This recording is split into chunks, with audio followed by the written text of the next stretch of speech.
Hola, buenas noches. Mi nombre es Rocío Soledad López López. Mi matrícula es AL04922.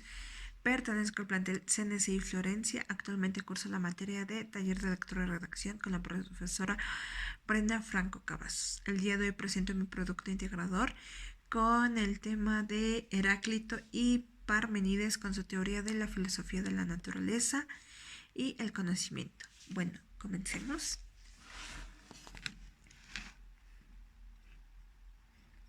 Aquí los tenemos a los dos.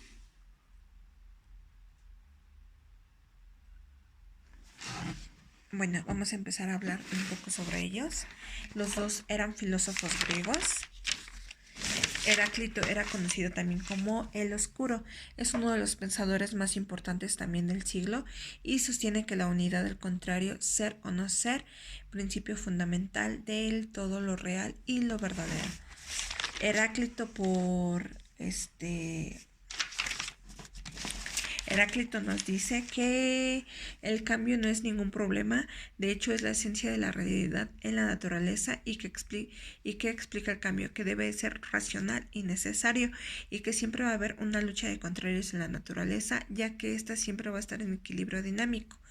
Asimismo nos dice que la naturaleza siempre va a estar en un flujo contrario.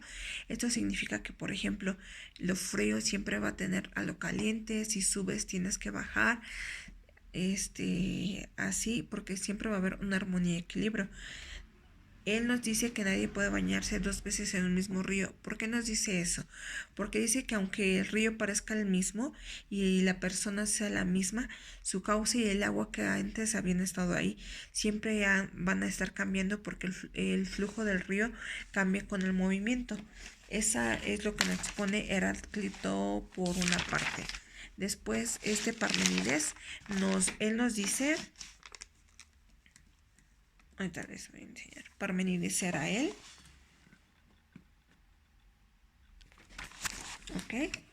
Bueno, Parmenides también es uno de los filósofos de mayor importancia en el campo de ontología. Es un filósofo monista, ya que sostiene que el universo está constituido por un solo arje, que es el ser. Él nos dice que lo que existe, que lo que es existe y lo que no es no existe. O sea que no ser es igual a ser nada. Las consecuencias de esta teoría nos dice que el ser es eterno y que siempre ha existido. Nos dice que si el ser es ingenerado e inmutable. Asimismo dice que si algo cambiara, por ejemplo, si algo cambiara dejaría de ser y pasaría a ser otra cosa. Un ejemplo, él nos dice que el cambio no es posible y que la única y que la única vía del ser siempre va a ser la razón. Su polémica que entre ellos tenían era que, por ejemplo, el conocimiento es posible o imposible. Como se los había comentado, Heráclito siempre nos dice que todo está en constante movimiento, movimiento y todo va a cambiar. Él nos dice que, según Heráclito, la primera sustancia de la naturaleza es el fuego. ¿Por qué el fuego? Porque el fuego es susceptible al cambio y siempre es impredecible. Al contrario de Parmenides, que nos dice que el movimiento es impredecible y que el ser es o no es. Solamente ha existido un ser y que no existimos hasta nosotros no existimos, que solamente es el ser el único que existe. Por ejemplo, aquí tenemos un cuadro comparativo sobre las similitudes, características entre los tipos de filosofía de ellos dos.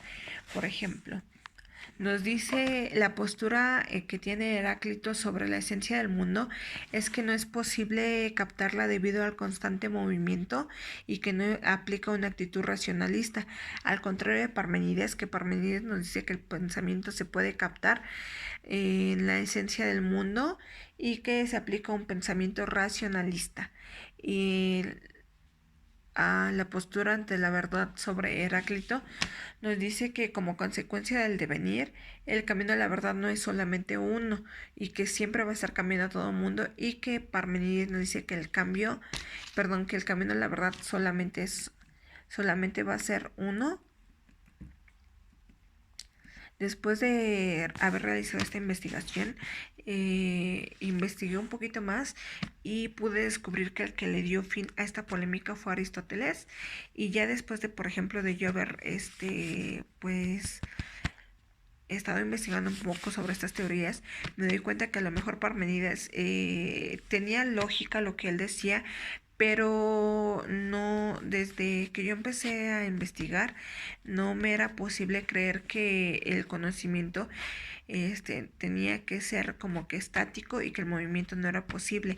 Al contrario de Heráclito, yo sí creo en eso, de que gracias al movimiento constante estamos adquiriendo mayor conocimiento, pero no es a lo mejor su manera como metáfora de decir que el fuego es el origen de todo, a lo mejor sí porque es impredecible como él decía, pero hay muchas cosas que quedan como que a través de esa polémica y que a lo mejor no se ha podido resolver hasta nuestros tiempos, pero yo me quedo con la teoría de Heráclito de que el movimiento nos ayuda al conocimiento y que todo siempre está en constante flujo y en constante movimiento.